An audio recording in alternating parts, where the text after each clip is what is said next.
सब प्रेम से बोलो श्रीमद् भागवत पुराण की जय। राधा कृष्ण भगवान की जय। ब्रह्मा जी ने भगवान नरसिंह से कहा, हे प्रभु, आप अनंत हैं, आपकी शक्ति का कोई पार नहीं पा सकता। आपका पराक्रम विचित्र और कर्म पवित्र है। यद्यपि गुणों के द्वारा आप लीला से संपूर्ण विश्व की उत्पत्ति, पालन और पालय यथोचित ढंग से करते हैं, फिर भी आप उनसे कोई संबंध नहीं रखते, स्वयं निर्विकार रहते हैं। मैं आपको नमस्कार करता हूँ। श्री रुद्र भगवान ने कहा, आपके क्रोध करने का समय तो कल्प के अंत में होता है। यदि इस तुच्छ दैत्य को मारने के लिए ही आपने क्रोध किया है तो वे भी मारा जा चुका। उसका पुत्र आपकी शरण में आया है। भक्तवत्सल प्रभु, आप अपने इस भक्त की रक्षा कीजिए। इंद्र ने कहा, पुरुषोत्तम, आपने हमारी रक्षा की है। आपने हमारे जो यज्ञ भाग लौटाए हैं वे वास्तव में आप अंतर्यामी के ही हैं। दैत्यों के आतंक से संकुचित हमारे हृदय कमल को आपने प्रफुल्लित कर दिया। वे भी आपका ही निवास स्थान है। ये जो स्वर्ग आदि का राज्य हम लोगों को पुनः प्राप्त हुआ है, ये सब काल का ग्रास है। जो आपके सेवक हैं उनके लिए ये है ही क्या। स्वामी, जिन्हें आपकी सेवा की चाह है वे मुक्ति का भी आदर नहीं करते, फिर अन्य भोगों की तो उन्हें आवश्यकता ही क्या है। ऋषियों ने कहा, पुरुषोत्तम, आपने तपस्या के द्वारा ही अपने में लीन हुए जगत की फिर से रचना की थी और कृपा करके उसी आत्म तेज स्वरूप श्रेष्ठ तपस्या का उपदेश आपने हमारे लिए भी किया था। इस दैत्य ने उसी तपस्या का उच्छेद कर दिया था। शरणागत वत्सल, उस तपस्या की रक्षा के लिए फिर से उसी उपदेश का अनुमोदन किया है। पितरों ने कहा, प्रभु, हमारे पुत्र हमारे लिए पिंडदान करते थे, ये उन्हें छीनकर खा जाता था। जब वे पवित्र तीर्थों में संक्रांति आदि के अवसर पर नैमित्तिक तर्पण करते या तिलांजलि देते तब उसे भी ये पी जाता। आज आपने अपने नखों से उसका पेट फाड़कर वे सब का सब लौटाकर मानो हमें दे दिया। आप समस्त धर्मों के एकमात्र रक्षक हैं। नरसिंह देव, हम आपको नमस्कार करते हैं। सिद्धों ने कहा, नरसिंह देव, इस दुष्ट ने अपने योग और तपस्या के बल से हमारी योग सिद्धि गति छीन ली थी। अपने नखों से आपने उस घमंडी को फाड़ डाला है। हम आपके चरणों में विनीत भाव से नमस्कार करते हैं। विद्याधरों ने कहा, ये मूर्ख हिरण्यकश्यप अपने बल और वीरता के घमंड में चूर था। यहाँ तक कि हम लोगों ने विविध धारणाओं से जो विद्या प्राप्त की थी उसे इसने व्यर्थ कर दिया था। अपने युद्ध में यज्ञ पशु की तरह इसको नष्ट कर दिया। अपनी लीला से नरसिंह बने हुए आपको हम नित्य निरंतर प्रणाम करते हैं। नागों ने कहा, इस पापी ने हमारी मणियों और हमारी श्रेष्ठ और सुंदर स्त्रियों को छीन लिया था। आज उसकी छाती फाड़कर आपने हमारी पत्नियों को बड़ा आनंद दिया है। प्रभु, हम आपको नमस्कार करते हैं। मनुओं ने कहा, देवादिदेव, हम आपके आज्ञाकारी मनु हैं। इस दैत्य ने हम लोगों की धर्म मर्यादा भंग कर दी थी। आपने उस दुष्ट को मारकर बड़ा उपकार किया है। प्रभु, हम आपके सेवक हैं, आज्ञा कीजिए, हम आपकी क्या सेवा करें। प्रजापतियों ने कहा, परमेश्वर, आपने हमें प्रजापति बनाया था, परंतु इसके रोक देने से हम प्रजा की सृष्टि नहीं कर पाते थे। आपने इसकी छाती फाड़ डाली और ये जमीन पर सर्वदा के लिए सो गया। सत्व में मूर्ति धारण करने वाले प्रभु, आपके ये अवतार संसार का कल्याण करने के लिए है। गंधर्वों ने कहा, प्रभु, हम आपके नाचने वाले, अभिनय करने वाले और संगीत सुनाने वाले सेवक हैं। इस दैत्य ने अपने बल, वीर्य और पराक्रम से हमें अपना गुलाम बना रखा था। उसे आपने इस दशा में पहुंचा दिया। सच है, कुमार्ग से चलने वाले का भी क्या कभी कल्याण हो सकता है। चारणों ने कहा, प्रभु, आपने सज्जनों के हृदय को पीड़ा पहुंचाने वाले इस दुष्ट को समाप्त कर दिया। इसलिए हम आपके उन चरण कमलों की शरण में हैं, जिनके प्राप्त होते ही जन्म मृत्यु रूप संसार चक्र से छुटकारा मिल जाता है। यक्षों ने कहा, भगवान, अपने श्रेष्ठ कर्मों के कारण हम लोग आपके सेवकों में प्रधान गिने जाते हैं, परंतु हिरण्यकश्यप ने हमें अपनी पालकी ढोने वाला कहार बना लिया। प्रकृति के नियामक परमात्मा, इसके कारण होने वाले अपने जनों के कष्ट जानकर ही आपने इसे मार डाला है। किम पुरुषों ने कहा, हम लोग अत्यंत तुच्छ किम पुरुष हैं और आप सर्वशक्तिमान महापुरुष हैं। जब सत्पुरुषों ने इसका तिरस्कार किया, इसे धिक्कारा, तभी आज आपने इस कुपुरुष असुराधम को नष्ट कर दिया। वेतालिकों ने कहा, भगवान, बड़ी बड़ी सभाओं और ज्ञान यज्ञों में आपके निर्मल यश का गान करके हम बड़ी प्रतिष्ठा पूजा प्राप्त करते थे। इस दुष्ट ने हमारी वे आजीविका भी नष्ट कर दी थी। बड़े सौभाग्य की बात है कि महारोग के समान इस दुष्ट को आपने जड़मूल से उखाड़ दिया है। किन्नरों ने कहा, हम किन्नर गण आपके सेवक हैं। ये दैत्य हमसे बेगार में ही काम लेता था। भगवान आपने कृपा करके आज इस पापी को नष्ट कर दिया। प्रभु इसी प्रकार हमारा अभय उदय करते रहे। भगवान के पार्षदों ने कहा, शरणागत वत्सल, संपूर्ण लोगों को शांति प्रदान करने वाला आपका ये अलौकिक नरसिंह रूप हमने आज ही देखा है। भगवान, ये दैत्य आपका वही आज्ञाकारी सेवक जिसे सनकादि ने शाप दे दिया था। हम समझते हैं आपने कृपा करके इसके उद्धार के लिए ही इसका वध किया है। नारद जी कहते हैं, इस प्रकार ब्रह्मा शंकर आदि सभी देवगण नरसिंह भगवान के क्रोधावेश को शांत ना कर सके और ना उनके पास ही जा सके। किसी को उसका और शोर नहीं दिखता था। देवताओं ने उन्हें शांत करने के लिए स्वयं लक्ष्मी जी को भेजा। उन्होंने जाकर जब नरसिंह भगवान का वे महान अद्भुत रूप देखा, तब भयवश वे भी उनके पास तक नहीं जा सके। उन्होंने ऐसा अनूठा रूप ना कभी देखा था और ना ही कभी सुना था। तब ब्रह्मा जी ने अपने पास ही खड़े प्रहलाद को ये कहकर भेजा कि बेटा, तुम्हारे पिता पर ही तो भगवान कुपित हुए थे, अब तुम ही उनके पास जाकर उन्हें शांत करो। भगवान के परम प्रेमी प्रहलाद जो आज्ञा कहकर और धीरे से भगवान के पास जाकर हाथ जोड़ पृथ्वी पर साष्टांग लौट गए। नरसिंह भगवान ने देखा कि नन्हा सा बालक मेरे चरणों के पास पड़ा हुआ है। उनका हृदय दया से भर गया। उन्होंने प्रहलाद को उठाकर उनके सर पर अपना वे कर कमल रख दिया, जो काल सर्प से भयभीत पुरुषों को अभय दान करने वाला है। भगवान के कर कमलों का स्पर्श होते ही उनके बचे खुचे अशुभ संस्कार भी झड़ गए। तत्काल उन्हें परमात्म तत्व का साक्षात्कार हो गया। उन्होंने बड़े प्रेम और आनंद में मगन होकर भगवान के चरण कमलों को अपने हृदय में धारण किया। उस समय उनका सारा शरीर पुलकित हो गया। हृदय में प्रेम की धारा प्रवाहित होने लगी और नेत्रों में आनंद अश्रु झरने लगे। प्रहलाद जी भावपूर्ण हृदय और निर्विमेष नयनों से भगवान को देख रहे थे। भाव समाधि से स्वयं एकाग्र हुए मन के द्वारा भगवान के गुणों का चिंतन करते हुए प्रेम गदगद वाणी से स्तुति की। प्रहलाद जी ने कहा, ब्रह्मा आदि देवता, ऋषि मुनि और सिद्ध पुरुषों की बुद्धि निरंतर सत्वगुण में ही स्थित रहती है, फिर भी वे अपनी धारा प्रवाह स्तुति और अपने विविध गुणों से आपको अब तक भी संतुष्ट नहीं कर सके। फिर मैं तो घोर असुर जाति में उत्पन्न हुआ हूँ, क्या आप मुझसे संतुष्ट हो सकते हैं? मैं समझता हूँ कि धन, कुलीनता, रूप, तप, विद्या, ओज, तेज, प्रभाव, बल, पौरुष, बुद्धि और योग, ये सभी गुण परम पुरुष भगवान को संतुष्ट करने में समर्थ नहीं है, परंतु भक्ति से तो भगवान गजेंद्र पर भी संतुष्ट हो गए थे। मेरी समझ से इन 12 गुणों से युक्त ब्राह्मण भी यदि भगवान कमल नाथ के चरण कमलों से विमुख हो तो उससे वे चांडाल श्रेष्ठ है, जिसने अपने मन, वचन, कर्म, धन और प्राण भगवान के चरणों में समर्पित कर रखे हैं, क्योंकि वे चांडाल तो अपने कुल तक को पवित्र कर देता है और बड़प्पन का अभिमान रखने वाला वे ब्राह्मण अपने को भी पवित्र नहीं कर सकता। सर्वशक्तिमान प्रभु अपने स्वरूप के साक्षात्कार से ही परिपूर्ण है। उन्हें अपने लिए शुद्र पुरुषों की पूजा ग्रहण करने की आवश्यकता नहीं है।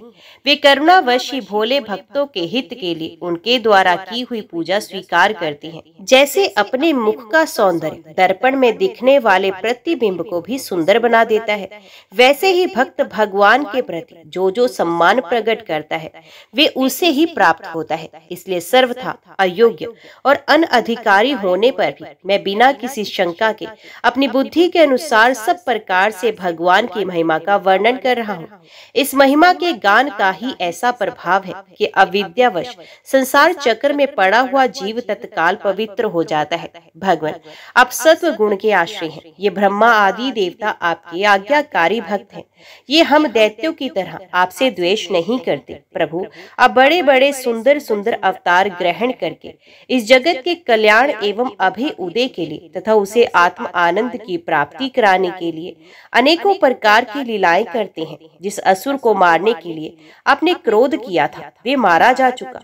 अब आप अपना क्रोध शांत कीजिए। जैसे बिच्छू और सांप की मृत्यु से सज्जन भी सुखी ही होते हैं, वैसे ही इस दैत्य के संहार से सभी लोगों को बड़ा सुख मिलता है। अब सब आपके शांत स्वरूप के दर्शन की बाट जोह रहे हैं। नरसिंह देव, भय से मुक्त होने के लिए भक्तजन आपके इस रूप का स्मरण करेंगे। परमात्मन, आपका मुख बड़ा भयावना है, आपकी जीभ लपलपा रही है, आंखें सूर्य के समान है, भौहें चढ़ी हुई हैं, बड़ी पैनी दाढ़ी है, आंतों की माला, खून से लथपथ गर्दन के बाल, बर्छे की तरह सीधे खड़े कान और दिग्गजों को भी भयभीत कर देने वाला सिंहनाद एवं शत्रु को फाड़ डालने वाले आपके इन नखों को देखकर मैं तनिक भी भयभीत नहीं हुआ हूँ। दीन बंधु, मैं भयभीत हूँ तो केवल इस असहनीय और उग्र संसार चक्र में पिसने से।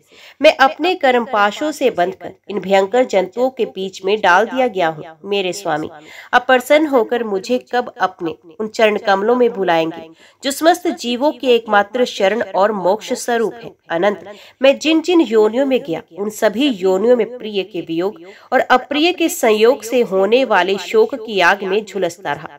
उन दुखों को मिटाने की जो दवा है वे भी दुख रूप ही है। मैं ना जाने कब से अपने से अतिरिक्त वस्तुओं को आत्मा समझकर इधर उधर भटक रहा हूँ। अब आप ऐसा साधन बताइए जिससे कि आपकी सेवा भक्ति प्राप्त कर सकूं। प्रभु, आप हमारे प्रिय हैं, अहेतुक हितैषी सुहृद हैं।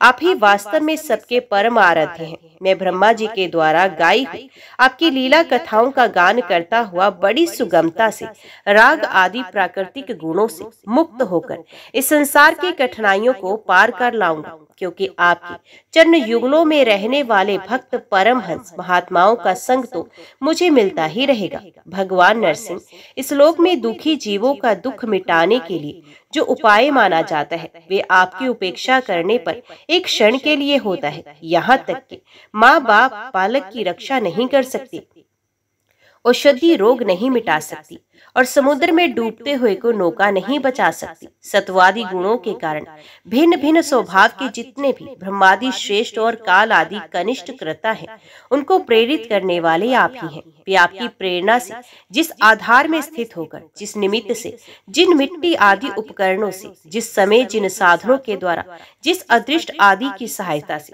जिस प्रयोजन के उद्देश्य से, जिस विधि से जो कुछ उत्पन्न करते हैं या रूपांतरित करते हैं वे सब आपका ही स्वरूप है। पुरुष की अनुमति से काल के द्वारा गुणों में शोभ होने पर माया मन प्रधान लिंग शरीर का निर्माण करती है। ये लिंग शरीर बलवान कर्म में एवं अनेक नाम रूपों में आसक्त शांतोमय है। ये अविद्या के द्वारा कल्पित मन, 10 इंद्रिय और 5 तन्मात्रा, इन 16 विकार रूप अरों से युक्त संसार चक्र है। जन्म रहित प्रभु, आपसे भिन्न रहकर ऐसा कौन सा पुरुष है जो इस मन रूप संसार चक्र को पार कर जाए। सर्वशक्तिमान प्रभु, माया इस 16 अरों वाले संसार चक्र में डालकर ईख के समान मुझे पेर रही है। आप अपनी चैतन्य शक्ति से बुद्धि के समस्त गुणों को सर्वदा पराजित रखते हैं और काल रूप से संपूर्ण साध्य और साधनों को अपने अधीन रखते हैं। मैं आपकी शरण में आया हूँ, आप मुझे इनसे बचाकर अपनी सन्निधि से खींच लीजिए। भगवान, जिनके लिए संसारी लोग बड़े लालायित रहते हैं, स्वर्ग में मिलने वाली समस्त लोकपालों की वे आयु, लक्ष्मी और ऐश्वर्य मैंने खूब देख ली। जिस समय मेरे पिता तनिक क्रोध करके हंसते थे और उससे उनकी भौहें थोड़ी टेढ़ी हो जाती थी, तब उन स्वर्ग की संपत्तियों के लिए कहीं ठिकाना नहीं रह जाता था, वे लुटती फिरती थी।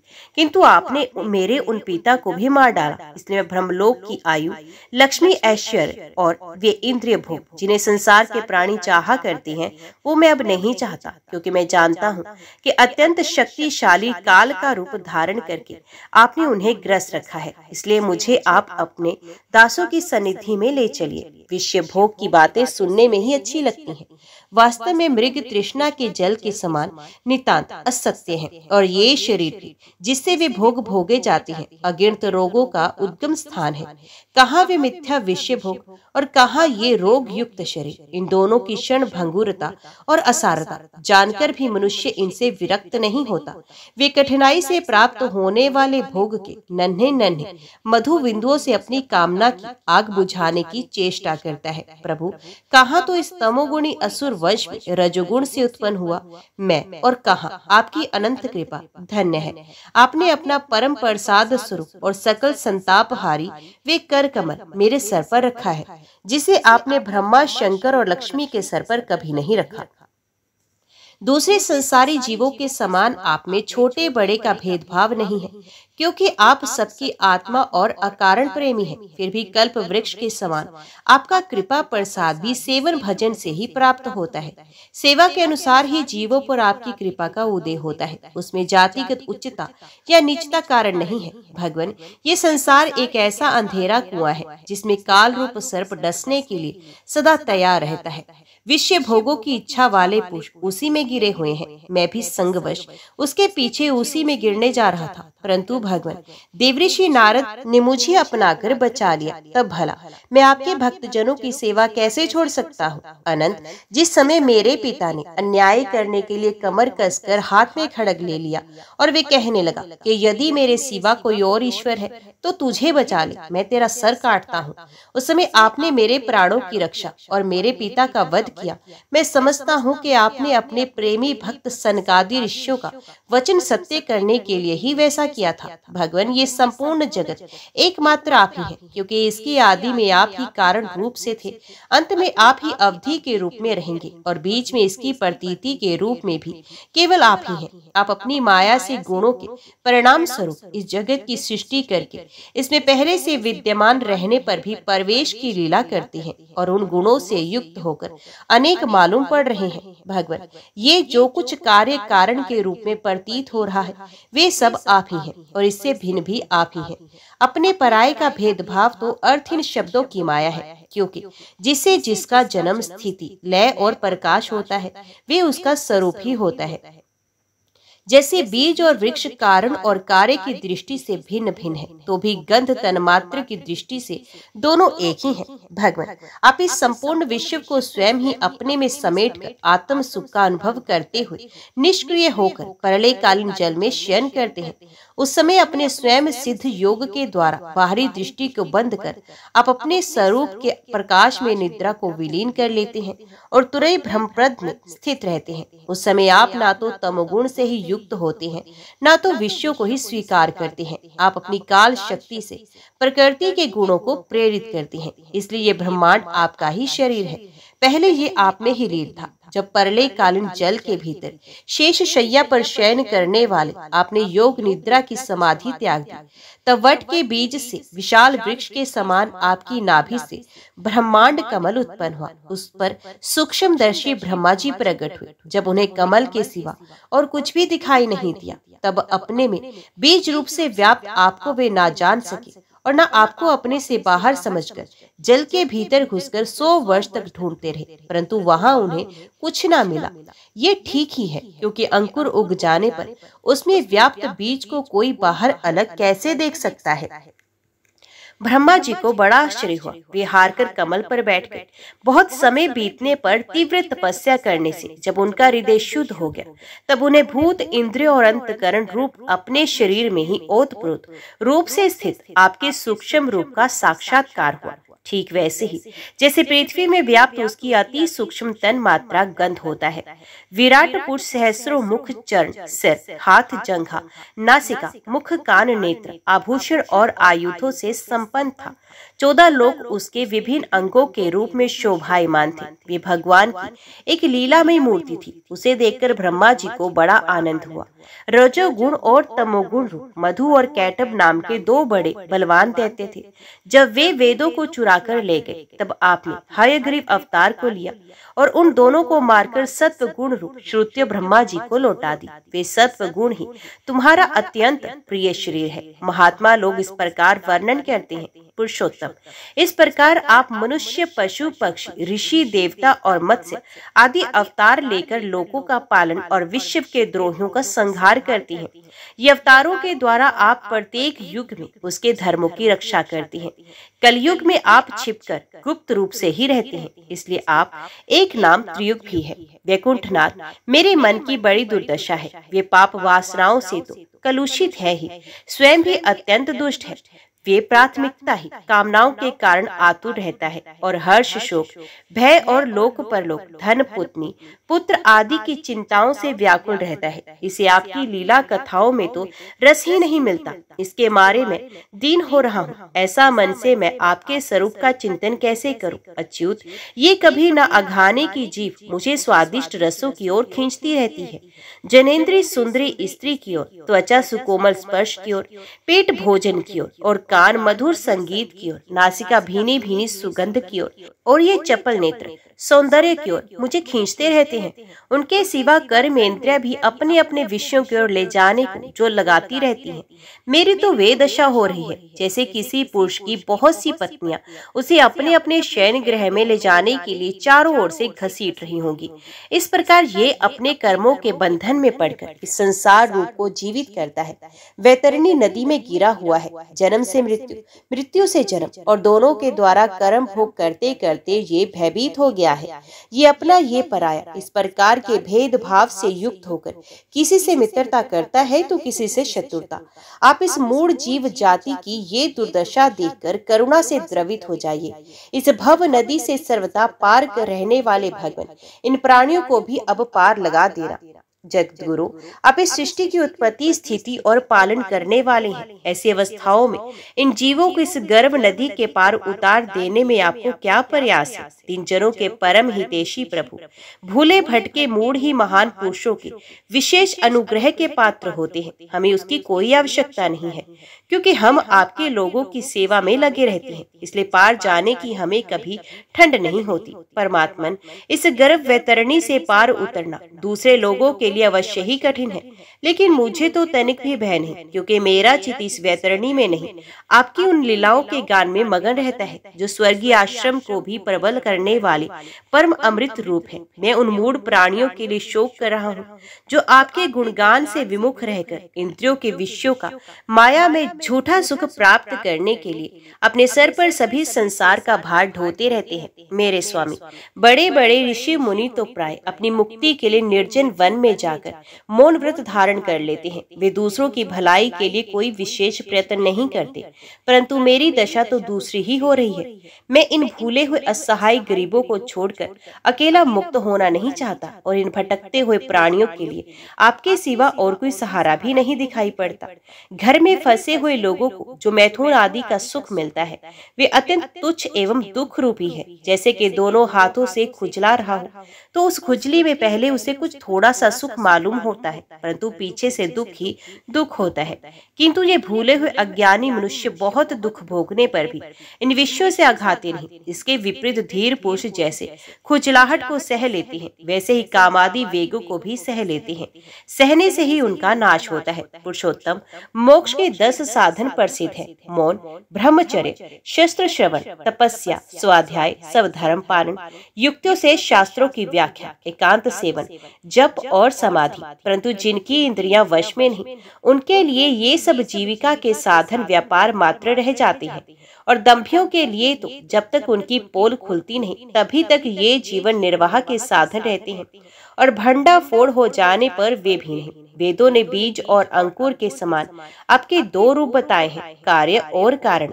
वास्तव में आप प्राकृतिक रूप से रहते हैं, परंतु इन कार्य और कारण रूपों को छोड़कर आपके ज्ञान का कोई और साधन भी नहीं।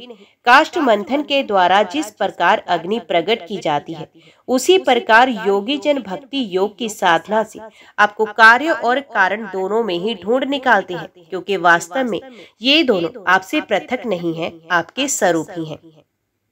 अनंत प्रभु, वायु, अग्नि, पृथ्वी, आकाश, जल, पंच तन्मात्राएं, प्राण, इंद्रिय, मन, चित्त, अहंकार, संपूर्ण जगत एवं सगुण और निर्गुण सब कुछ केवल आप ही हैं। और तो क्या, मन और वाणी के द्वारा जो कुछ निरूपण किया गया है वे सब आपसे पृथक नहीं है। समग्र कीर्ति के आश्रय भगवान, ये सत्व आदि गुण और इन गुणों के परिणाम महत्व आदि देवता, मनुष्य एवं मन आदि कोई भी आपका स्वरूप जानने में समर्थ नहीं है, क्योंकि क्योंकि ये सब आदि अंत वाले हैं और आप अनादि एवं अनंत हैं। ऐसा विचार करके ज्ञानी जन शब्दों की माया से उपरत हो जाते हैं। परम पूज्य, आपकी सेवा के 6 अंग हैं: नमस्कार, स्तुति, समस्त कर्मों का समर्पण, सेवा पूजा, चरण कमलों का चिंतन और लीला कथा का श्रवण। इस षडंग सेवा के बिना आपके चरण कमलों की भक्ति कैसे प्राप्त हो सकती है और भक्ति के बिना आपकी प्राप्ति कैसे होगी? प्रभु, आप तो अपने परम प्रिय भक्त जनों के परमहंसों के ही सर्वस्व हैं। नारद जी कहते हैं, इस प्रकार भक्त प्रहलाद ने बड़े प्रेम से प्रकृति और प्राकृतिक गुणों से रहित भगवान के स्वरूप गुणों का वर्णन किया। इसके बाद वे भगवान के चरणों में सर झुकाकर चुप हो गए। नरसिंह भगवान का क्रोध शांत हो गया और वे बड़े प्रेम तथा प्रसन्नता से बोले, परम कल्याण स्वरूप प्रहलाद, तुम्हारा कल्याण हो। दैत्य श्रेष्ठ, मैं तुम पर अत्यंत प्रसन्न हूँ। तुम्हारी जो अभिलाषा हो मुझसे मांगो। मैं जीवों की इच्छाओं को पूर्ण करने वाला हूँ, आयुष्मान। जो मुझे प्रसन्न नहीं कर लेता उसे मेरा दर्शन मिलना बहुत ही कठिन है, परंतु जब मेरे दर्शन हो जाते हैं तब फिर प्राणी के हृदय में किसी प्रकार की जलन नहीं रह जाती। मैं समस्त मनोरथों को पूर्ण करने वाला हूँ, इसलिए सभी कल्याणकामी परम भाग्यवान साधुजन जितेंद्रिय होकर अपनी समस्त वृत्तियों से मुझे प्रसन्न करने का ही यत्न करते हैं। असुर नंदन प्रहलाद भगवान के अनन्य प्रेमी थे, इसलिए बड़े बड़े लोगों को प्रलोभन में डालने वाले वरों के द्वारा प्रलोभित किए जाने पर भी उन्होंने उनकी इच्छा नहीं की। प्रहलाद जी ने बालक होने पर भी ये समझा कि वरदान मांगना प्रेम भक्ति का विघ्न है, इसलिए कुछ मुस्कुराते हुए वे भगवान से बोले। प्रहलाद जी ने कहा, प्रभु, मैं जन्म से ही विषय भोगों में आसक्त हूँ। अब मुझे इन वरों के द्वारा आप लुभाइए नहीं। मैं उन भोगों के संग से डरकर उनके द्वारा होने वाली तीव्र वेदना का अनुभव कर उनसे छूटने की अभिलाषा से ही आपकी शरण में आया हूँ। भगवान, मुझ में भक्त के लक्षण है या नहीं, ये जानने के लिए आपने अपने भक्त को वरदान मांगने की ओर प्रेरित किया है। ये विषय भोग हृदय की गांठ को और भी मजबूत करने वाले तथा बार बार जन्म मृत्यु के चक्कर में डालने वाले हैं। जगत गुरु, परीक्षा के सिवा ऐसा कहने का और कोई कारण नहीं दिखता, क्योंकि आप परम दयालु हैं। अपने भक्त को भोगों में फंसाने वाला वर कैसे दे सकते हैं? आपसे जो सेवक अपनी कामनाएं पूर्ण करना चाहता है वे सेवक नहीं, वे तो लेन देन करने वाला नीरा बनिया है। जो स्वामी से अपनी कामनाओं की पूर्ति चाहता है वे सेवक नहीं, और जो सेवक से सेवा कराने के लिए उसका स्वामी बनने के लिए उसकी कामनाएं पूर्ण करता है वे स्वामी नहीं। मैं आपका निष्काम सेवक हूँ और आप मेरे निरपेक्ष स्वामी हैं। जैसे राजा और उसके सेवकों को प्रयोजनवश स्वामी सेवक का संबंध रहता है, वैसा तो मेरा और आपका संबंध है नहीं। मेरा वरदान शिरोमणि स्वामी, यदि आप मुझे मुहमांगा वर देना ही चाहते हैं तो ये वर दीजिए कि मेरे हृदय में कभी किसी कामना का बीज अंकुरित ही ना हो। हृदय में किसी भी कामना के उदय होते ही इंद्रिय, मन, प्राण, देह, धर्म, धैर्य, बुद्धि, लज्जा, श्री, तेज, स्मृति और सत्य, ये सब के सब नष्ट हो जाते हैं। कमल नयन, जिस समय मनुष्य अपने मन में रहने वाली कामनाओं का परित्याग कर देता है उसी समय वे भगवत स्वरूप को प्राप्त कर लेता है। भगवान, आपको नमस्कार है। आप सबके हृदय में विराजमान उदार शिरोमणि स्वयं परब्रह्म परमात्मा है। अद्भुत नरसिंह रूपधारी श्री हरि के चरणों में मैं बार बार प्रणाम करता हूँ। श्री नरसिंह भगवान ने कहा, प्रहलाद, तुम्हारे जैसे मेरे एकांत प्रेमी इस लोक अथवा परलोक की किसी भी वस्तु के लिए कभी कोई कामना नहीं करते, फिर भी अधिक नहीं, केवल एक मनवंतर तक मेरी प्रसन्नता के लिए तुम इस लोक में दैत्य अधिपतियों के समस्त भोग स्वीकार कर लो। समस्त प्राणियों के हृदय में यज्ञों के भोक्ता ईश्वर के रूप में मैं ही विराजमान हूँ। तुम अपने हृदय में मुझे देखते रहना और मेरी लीलाएं कथें जो तुम्हें अत्यंत प्रिय हैं सुनते रहना। समस्त कर्मों के द्वारा मेरी ही आराधना करना और इस प्रकार अपने प्रारब्ध कर्म का क्षय कर देना। भोग के द्वारा पुण्य कर्मों के फल और निष्काम पुण्य कर्मों के द्वारा पाप का नाश करते हुए समय पर शरीर का त्याग करके समस्त बंधनों से मुक्त होकर तुम मेरे पास आ जाओगे। देवलोक में भी लोग तुम्हारी विशुद्ध कीर्ति का गान करेंगे। तुम्हारे द्वारा की हुई मेरी स्तुति का जो मनुष्य कीर्तन करेगा और साथ ही मेरा और तुम्हारा स्मरण भी करेगा वे समय पर कर्मों के बंधन से मुक्त हो जाएगा। प्रहलाद जी ने कहा, महेश्वर, आप वर देने वालों के स्वामी हैं। आपसे मैं एक और वर मांगता हूँ। मेरे पिता ने आपके ईश्वरीय तेज को और सर्वशक्तिमान चराचर गुरु स्वयं आपको ना जानकर आपकी बड़ी निंदा की है। इस विष्णु ने मेरे भाई को मार डाला है। ऐसी मिथ्या दृष्टि रखने के कारण पिताजी करोड़ के वेग को सहन करने में असमर्थ हो गए थे। इसी से उन्होंने आपका भक्त होने के कारण मुझसे भी द्रोह किया। दीन बंधु, यद्यपि आपकी दृष्टि पड़ते ही वे पवित्र हो चुके, फिर भी मैं आपसे प्रार्थना करता हूँ कि उस जल्दी नाश ना होने वाले दुस्तर दोष से मेरे पिता शुद्ध हो जाए। भगवान नरसिंह ने कहा, निष्पाप प्रहलाद, तुम्हारे पिता स्वयं पवित्र होकर तर गए, इसकी तो बात ही क्या।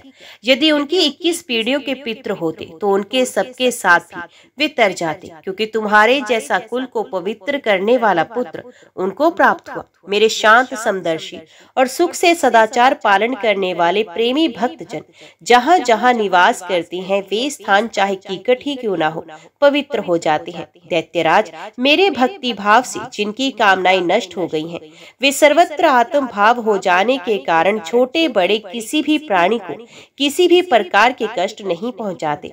संसार में जो लोग तुम्हारे अनुयायी होंगे वे भी मेरे भक्त हो जाएंगे। बेटा, तुम मेरे सभी भक्तों के आदर्श हो। यद्यपि मेरे अंगों का स्पर्श होने से तुम्हारे पिता पूर्ण रूप से पवित्र हो गए हैं, तथापि तुम उनकी अंत्येष्टि क्रिया करो। तुम्हारे जैसी संतान के कारण उन्हें उत्तम लोकों की प्राप्ति होगी। वत्स, तुम अपने पिता के पद पर स्थित हो जाओ और वेदवादी मुनियों की आज्ञा के अनुसार मुझ में अपना मन लगाकर और मेरी शरण में रहकर मेरी सेवा के लिए ही अपने सारे कार्य करो। नारद जी कहते हैं, युधिष्ठिर, भगवान की आज्ञा के अनुसार प्रहलाद जी ने अपने पिता की अंत्येष्टि क्रिया की। इसके बाद श्रेष्ठ ब्राह्मणों ने उनका राज्याभिषेक किया। इसी समय देवता, ऋषि आदि के साथ ब्रह्मा जी ने नरसिंह भगवान को प्रसन्न वंदन देखकर पवित्र वचनों के द्वारा उनकी स्तुति की और उनसे ये बात कही। ब्रह्मा जी ने कहा, देवताओं के आराध्य देव, अब सर्वंतर्यामी, जीवों के जीवन दाता और मेरे भी पिता हैं। ये पापी दैत्य लोगों को बहुत ही सता रहा था। ये बड़े सौभाग्य की बात है कि आपने इसे मार डाला। मैंने इसे वर दे दिया था कि मेरी सृष्टि का कोई भी प्राणी तुम्हारा वध नहीं कर सकेगा। इससे ये मतवाला हो गया था। तपस्या, योग और बल के कारण उच्छृल होकर इसने वेद विधियों का उच्छेद कर दिया था। ये भी बड़े सौभाग्य की बात है कि इसके पुत्र परम भागवत शुद्र ने नन्हे से शिशु प्रहलाद को अपने मृत्यु के मुख से छुड़ा दिया, तथा ये भी बड़े आनंद और मंगल की बात है कि वे अब आपकी शरण में है। भगवान, आपके इस नरसिंह रूप का ध्यान जो कोई एकाग्र मन से करेगा, उसे ये सब प्रकार के भय से बचा लेगा। यहाँ तक के मारने की इच्छा से आई हुई मृत्यु भी उसका कुछ बिगाड़ नहीं सकेगी। भगवान नरसिंह बोले, ब्रह्मा जी, आप दैत्यों को ऐसा वर ना दिया करें जो स्वभाव से ही क्रूर है। उनको दिया हुआ वर तो वैसा ही है जैसा सांपों को दूध पिलाना। नारद जी कहते हैं, युधिष्ठिर, नरसिंह भगवान इतना कहकर और ब्रह्मा जी के द्वारा की हुई पूजा को स्वीकार करके वही अंतर ध्यान समस्त प्राणियों के लिए अदृश्य हो गए। इसके बाद प्रहलाद जी ने भगवत स्वरूप ब्रह्मा, शंकर की तथा प्रजापति और देवताओं की पूजा करके उन्हें माथा टेककर प्रणाम किया। तब शुक्राचार्य आदि मुनियों के साथ ब्रह्मा जी ने प्रहलाद जी को समस्त दानव और दैत्यों का अधिपति बना दिया। फिर ब्रह्मादि देवताओं ने प्रहलाद का अभिनंदन किया और उन्हें शुभ आशीष दिए। प्रहलाद जी ने भी यथा योग्य सबका सत्कार किया और वे लोग अपने अपने लोकों को चले गए। युधिष्ठिर, इस प्रकार भगवान के वे दोनों पार्षद जय और विजय दिति के पुत्र दैत्य हो गए थे। वे भगवान से वैर भाव रखते थे। उनके हृदय में रहने वाले भगवान ने उनका उद्धार करने के लिए उन्हें मार डाला। ऋषियों के शाप के कारण उनकी मुक्ति नहीं हुई। वे फिर से कुंभकर्ण और रावण के रूप में राक्षस हुए। उस समय भगवान श्री राम के पराक्रम से उनका अंत हुआ।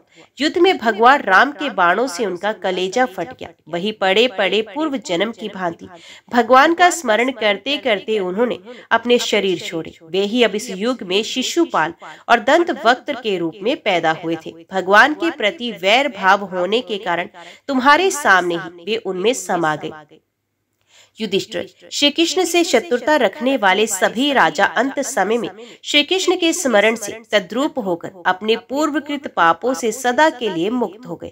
जैसे भृंगी के द्वारा पकड़ा हुआ कीड़ा भय से ही उसका स्वरूप प्राप्त कर लेता है, जिस प्रकार भगवान के प्यारे भक्त अपनी भेद भाव रहित अनन्य भक्ति के द्वारा भगवत स्वरूप को प्राप्त कर लेते हैं, वैसे ही शिशुपाल आदि नरपति भी भगवान के वैर भाव जनित अनन्य चिंतन से भगवान के सारूप्य को प्राप्त हो जाते हैं। युधिष्ठिर, तुमने मुझसे पूछा था कि भगवान से द्वेष करने वाले शिशुपाल आदि को उनके सारूप्य की प्राप्ति कैसे हुई। उसका उत्तर मैंने तुम्हें दे दिया। ब्राह्मण देव परमात्मा श्री कृष्ण का ये परम पवित्र अवतार चरित्र है। इसमें हिरण्याक्ष और हिरण्यकशिपु इन दोनों दैत्यों के वध का वर्णन है। इस प्रसंग में भगवान के परम भक्त प्रहलाद का चरित्र, भक्ति, ज्ञान, वैराग्य एवं संसार की सृष्टि, स्थिति और प्रलय के स्वामी श्री हरि के यथार्थ स्वरूप तथा उनके दिव्य गुण एवं लीलाओं का वर्णन है।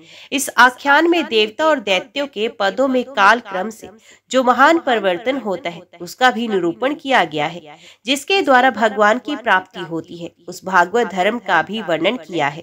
अध्यात्म के संबंध में ही सभी जानने योग्य बातें इसमें है। भगवान के पराक्रम से पूर्ण इस पवित्र आख्यान को जो कोई पुरुष श्रद्धा से कीर्तन करता और सुनता है, वे कर्म बंधन से मुक्त हो जाता है। जो मनुष्य परम पुरुष परमात्मा की ये नरसिंह लीला, सेनापतियों सहित हिरण्यकशिपु का वध और संत शिरोमणि प्रहलाद जी का पावन प्रभाव एकाग्र मन से पढ़ता और सुनता है, वे भगवान के अभिपद वैकुंठ को प्राप्त होता है।